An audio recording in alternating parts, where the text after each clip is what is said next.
الحمد للہ رب العالمین والصلاة والسلام علی سید المرسلین اما بعد۔ نکاح شادی نبی علیہ الصلاۃ والسلام کی سنت ہے۔ شریعت نے شادی کرنے کی ترغیب دی ہے۔ اس سلسلے میں ہمیں بہت سی آیات اور بہت سی احادیث ملتی ہیں۔ چنانچہ اللہ تبارک و تعالی قرآن پاک میں فرماتے ہیں سورہ روم میں، وَمِنْ آيَاتِهِ أَنْ خَلَقَ لَكُم مِّنْ أَنفُسِكُمْ أَزْوَاجًا لِتَسْكُنُوا إِلَيْهَا وَجَعَلَ بَيْنَكُم مَّوَدَّةً وَرَحْمَةً إِنَّ فِي ذَلِكَ لَآيَاتٍ لِقَوْمٍ يَتَفَكَّرُونَ کہ اللہ کی نشانیوں میں سے ایک نشانی یہ بھی ہے کہ اللہ نے تمہارے لیے تم ہی میں سے بیویاں پیدا کی جن سے تمہیں سکون ملتا ہے، اور اللہ نے تمہارے اور تمہاری بیویوں کے درمیان محبت ڈال دی، الفت ڈال دی۔ اس میں ان لوگوں کے لیے نشانیاں ہیں جو اللہ تبارک و تعالیٰ کی ان نشانیوں پہ غور و فکر کرتے ہیں۔ امام بخاری رحمہ اللہ جناب انس بن مالک سے روایت کرتے ہیں کہ نبی علیہ الصلاۃ والسلام کے 3 صحابیوں نے یہ عزم کیا تھا کہ ہم اللہ کی بہت زیادہ عبادت کیا کریں گے۔ چنانچہ ان میں سے ایک نے یہ کہا تھا کہ میں کبھی بھی شادی نہیں کروں گا۔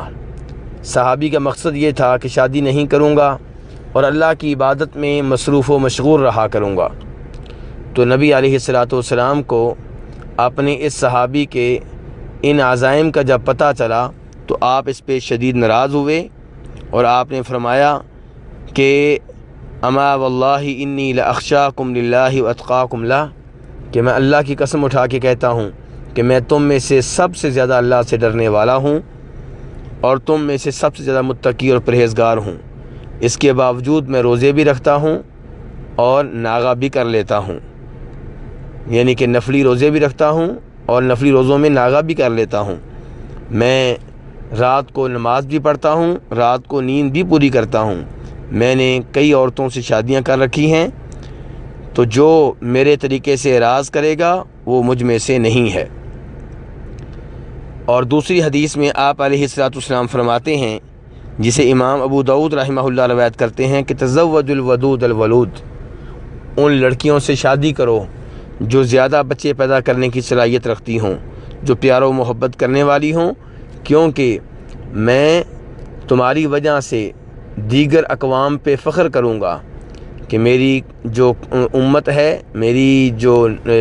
امت ہے وہ سب سے زیادہ ہے اور ہم تعداد میں بہت زیادہ ہیں۔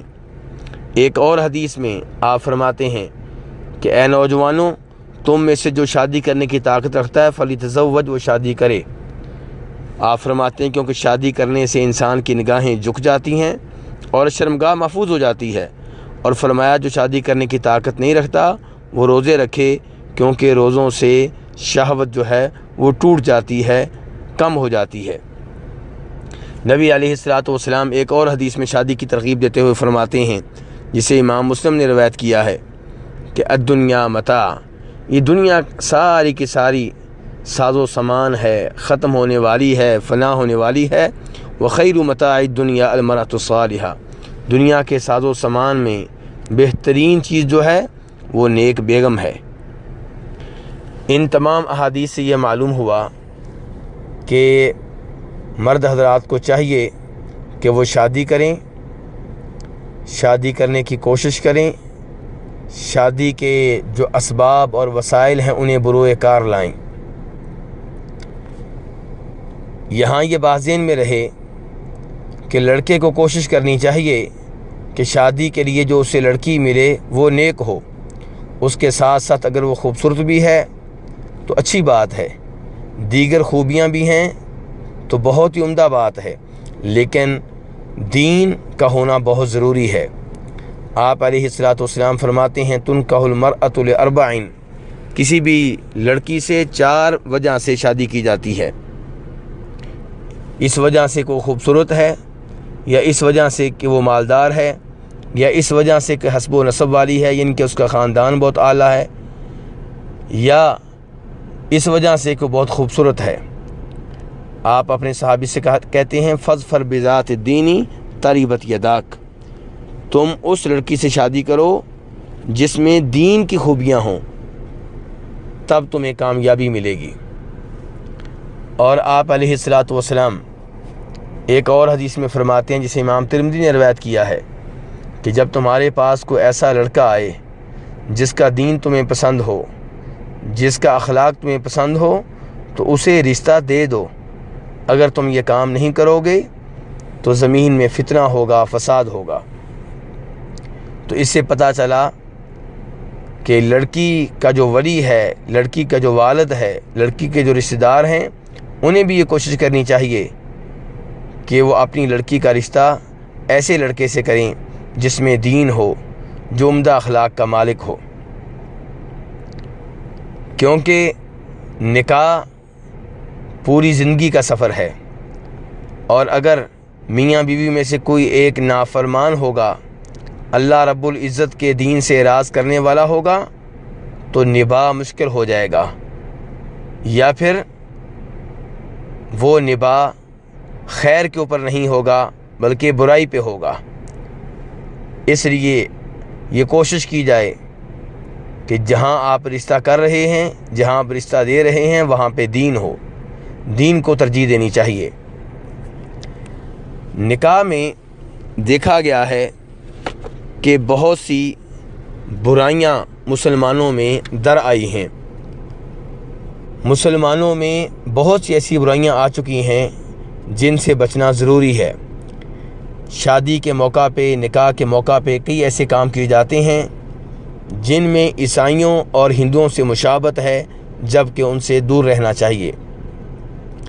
ان امور میں سے ایک جہیز کا مطالبہ کرنا ہے۔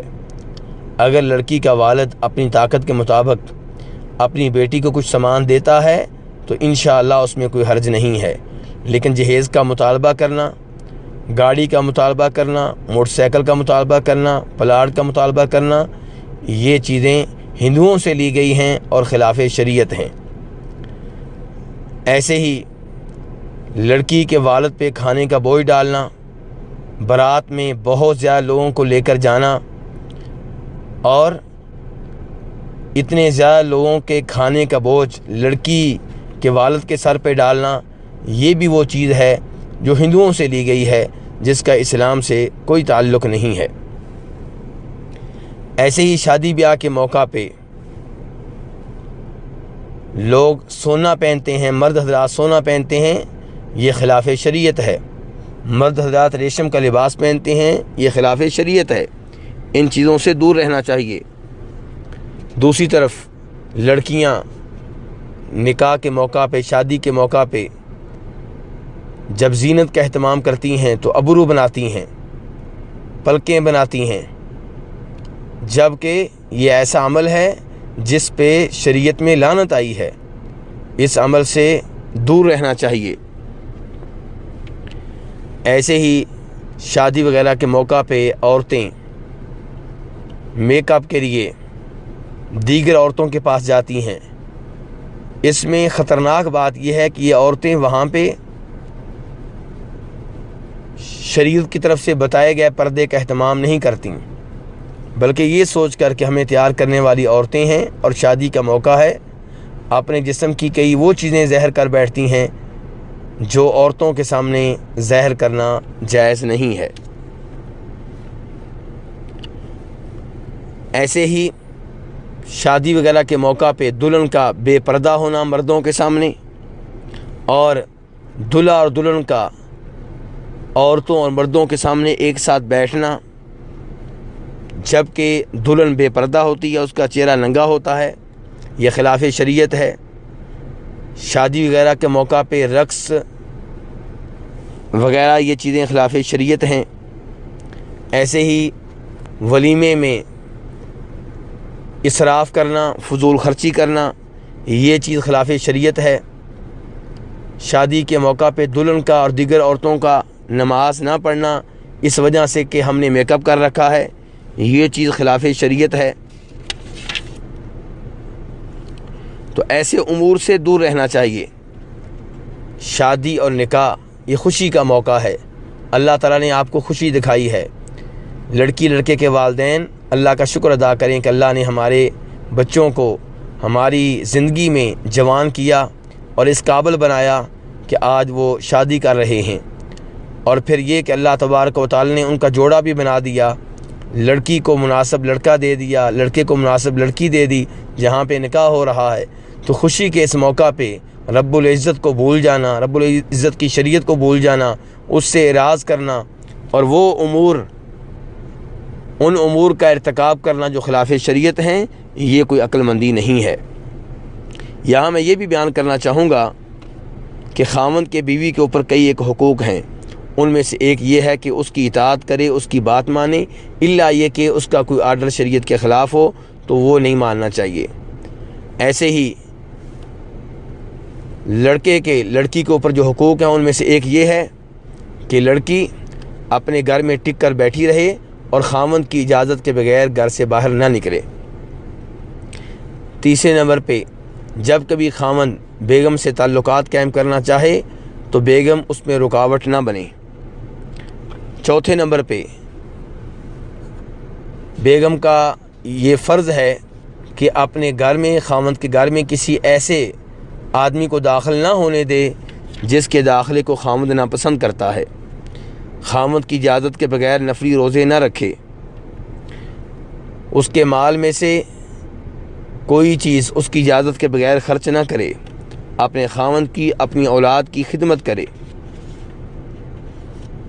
خاوند کی عزت کا خیال رکھے اور خاوند کا وقتاً فوقتاً شکریہ ادا کرتی رہے، ناشکری سے اجتناب کرے، خاوند کے لیے زینت کا اہتمام کرے، اچھا لباس پہنے، اپنا غسل وغیرہ کرتی رہے، اس کے جسم سے بدبو نہ آتی ہو،